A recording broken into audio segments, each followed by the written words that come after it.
ওদিকে হুসাইন রাদিয়াল্লাহু আনহু প্রথম চিঠির ভিত্তিতে কুফাতে চলে আসার সম্পূর্ণ প্রস্তুতি নিচ্ছিলেন। জিলহজ মাসের ৮ তারিখ, হজের মাত্র একদিন আগে, হজ না করে ওমরা করেই তিনি রওনা করার সিদ্ধান্ত নিয়েছেন। যেহেতু মুসলিম ইবনে আকিলের পত্রে কুফার অবস্থা ভালোই তাকে জানানো হয়েছে, তো হোসেন রাদিয়াল্লাহু আনহুর আগমনের কথা শুনে কুফাতে যাওয়ার কথা শুনে মদিনা এবং মক্কার সাহাবায়ে কেরাম আরও বিজ্ঞ যারা ছিলেন তারা সকলেই নিষেধ করেছেন যে আপনার জন্য কুফাতে যাওয়া কোনো অবস্থাতেই কল্যাণকর হবে না। হযরত আব্দুল্লাহ ইবনে আব্বাস খুব তাকিদের সাথে নিষেধ করেছেন যে আপনি কুফাতে কেন যাবেন?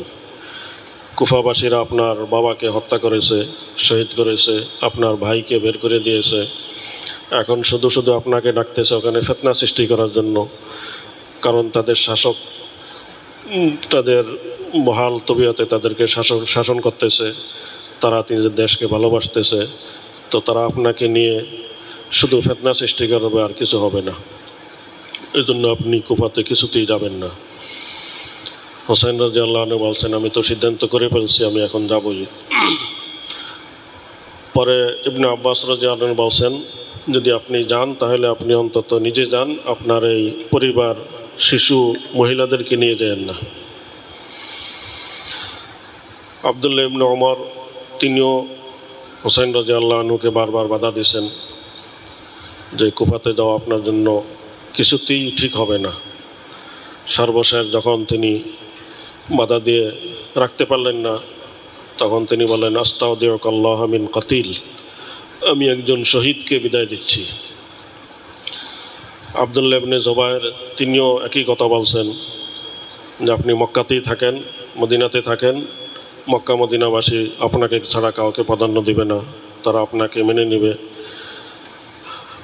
এবং অন্তত হজ পর্যন্ত অপেক্ষা করার জন্য আব্দুল্লাহ ইবনে আব্বাস বলছেন যে হজের সময় সারা দেশের লোকজন আসবে, তখন পরিস্থিতি আরও ভালো আপনি বুঝতে পারবেন লোকদের মনোভাব কেমন।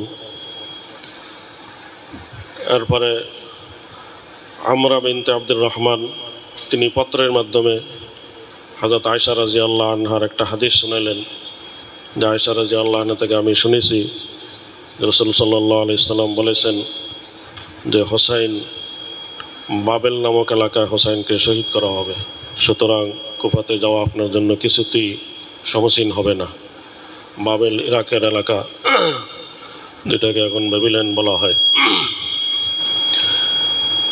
এই সংবাদ পর হোসেন রাদিয়াল্লাহু আনহু বলেন তাহলে তো আমাকে সেখানে যেতেই হবে, যেহেতু রাসূল সাল্লাল্লাহু আলাইহি সাল্লাম ভবিষ্যৎবাণী করছেন। এরপরে আব্দুল্লাহ ইবনে জাফর তিনি খুব তাকিদ করলেন যে আপনি কুফাতে কিছুতেই যেন না। তার জবাবে হোসেন রাদিয়াল্লাহু আনহু বললেন যে আমি রাসূলুল্লাহ সাল্লাল্লাহু আলাইহি সাল্লামকে স্বপ্নে দেখেছি, তিনি আমাকে একটা হুকুম করেছেন, আমি সেই হুকুম অবশ্যই পালন করব, এবং সেটা কি সেটা আমি এখন কাউকে বলবো না যতক্ষণ পর্যন্ত না আমি সেই হুকুম পালন করে ছাড়ব। কোনো রওয়ায়াতে আছে যতক্ষণ পর্যন্ত আমি আল্লাহর সাথে সাক্ষাৎ না করব আমি এটা বলবো না সেই স্বপ্ন। তো যাই হোক, সবাই নিরাশ হয়ে গেলেন। হোসেন রাদিয়াল্লাহু আনহু তার পরিবারের সকলকে নিয়েই রওনা দিলেন, শিশু এবং নারীদেরকে নিয়ে রওনা দিলেন। তার সাথে পুরুষ ছিল 19 জন, আর বাকি সব শিশু এবং নারী ছিল, এবং কুফা থেকে আসা কিছু ভক্তবৃন্দ ছিল। সব মিলে পুরুষের সংখ্যা ছিল 145-এর মতো। তো এদেরকে নিয়ে কুফার উদ্দেশ্যে রওনা দিলেন। তো রওনা দেওয়ার পরে হোসেন মুসলিম ইবনে আকিলের ওই দ্বিতীয় পত্র আসলো যে কুফার পরিস্থিতি এখন সম্পূর্ণ উল্টে গেছে, আপনি যাবেন না। এই পত্র আসার পরে হোসেন রাদিয়াল্লাহু আনহু ওই পত্র বাহককে তাসদিক করলেন না, বিশ্বাস করলেন না, এবং বললেন যে আল্লাহর ফয়সালা যেটা সেটাই হবে। তিনি ফিরলেন না এবং যাওয়ার সিদ্ধান্তকেই বহাল রাখলেন।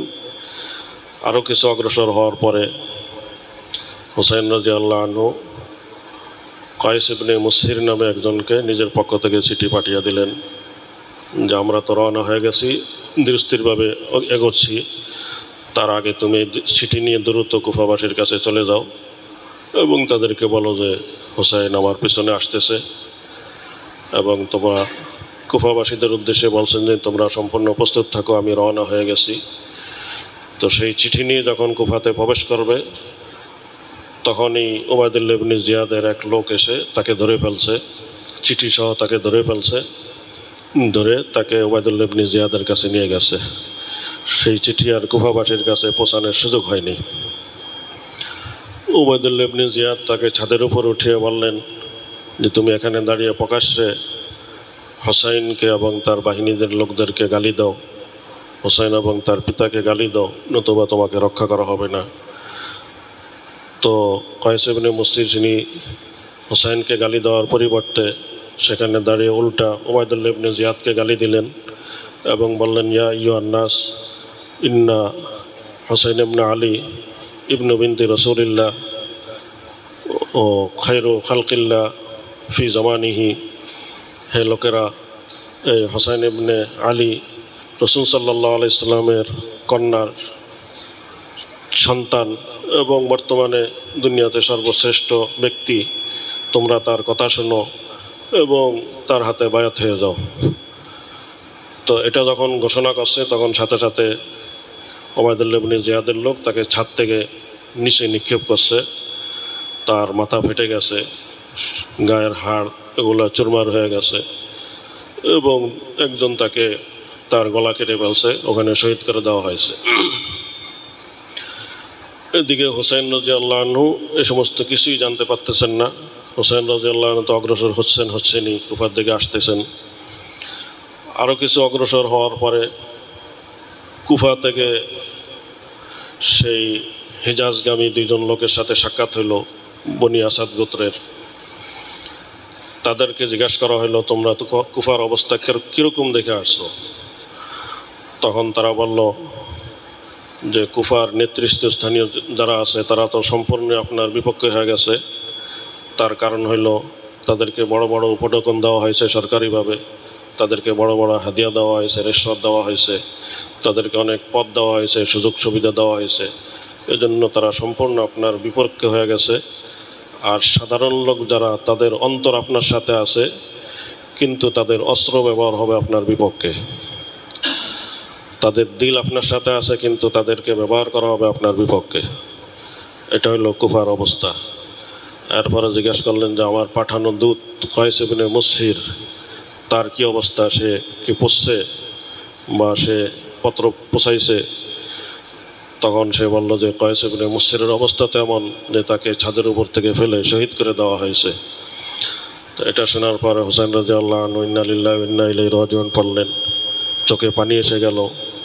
আয়াত পড়লেন, ফামিনহুম মান কাযা নাহবাহু ওয়া মিনহুম মান ইয়ানতাজির, যে কেউ তো জান দিয়ে দিছে আর কেউ এখন অপেক্ষা করছে। তো এরপরে হোসেন রাদিয়াল্লাহু আনহু সাথীদেরকে বললেন, আগে বাড়বো কিনা এই ব্যাপারে দ্বিধাদ্বন্দ্ব হয়ে গেল যে আগে আর যাওয়া যাবে কিনা, বা সাথীদেরকে বললেন তোমরা ফিরা মক্কায় বা মদিনায় চলে যাও, ওখানে যাওয়াটা মুনাসিব হবে না, সমীচীন হবে না, কারণ কুফার অবস্থা সম্পূর্ণ বিপক্ষে হয়ে গেছে। তখন সাথীদের মধ্যে কেউ কেউ বলল যে মুসলিম ইবনে আকিল আর হোসাইন তো এক সমান না। হোসাইন রাদিয়াল্লাহু আনহু আপনি যখন কুফাতে যাবেন তখন কুফার অবস্থা সম্পূর্ণ পাল্টিয়ে যাবে, সবাই আপনার পক্ষে হয়ে যাবে, কারণ মুসলিম ইবনে আকিলের মর্যাদার আপনার মর্যাদা এক সমান না, আপনার মর্যাদা অনেক বেশি। আপনাকে দেখলে কুফার পরিস্থিতি আপনার পক্ষে এসে যাবে। এবং মুসলিম ইবনে আকিলের ভাই বেরাদার যারা ছিল তারা বলল যে আমাদের ভাইকে যেখানে হত্যা করা হয়েছে তা আমরা তার বদলা না নিয়ে ছাড়ব না, আমরা হয়তো তার বদলা নেব, নতুবা আমরাও তার পথেই শহীদ হয়ে যাব। তো এই সমস্ত কথার পরে হোসেন রাদিয়াল্লাহু আনহু সিদ্ধান্ত নিলেন, হ্যাঁ ঠিক আছে, তাহলে আমিও যাব, তোমাদের পরে আর আমি বেঁচে থাকা লাভ কি। তো রওনা হলেন। আরও অগ্রসর হওয়ার পরে কাছাকাছি যখন পৌঁছলেন, এদিকে ইয়াজিদের পক্ষ থেকে উবাইদুল্লাহ ইবনে জিয়াদকে জানিয়ে দেওয়া হলো যে হুসাইন কিন্তু কুফার উদ্দেশ্যে রওনা হয়ে গেছে, তুমি সম্পূর্ণ প্রস্তুতি নাও এবং তাকে কোনো লোকালয়ে যেন ঢুকতে না পারে এই ব্যাপারে সতর্ক থাকো। তবে তার সাথে যুদ্ধে অবতীর্ণ হবে না এই ব্যাপারে চিন্তাভাবনা করেই আগাইতে হবে। তবে তাকে নজরবন্দি করে রাখতে হবে যেন লোকদের সাথে মিশতে না পারে।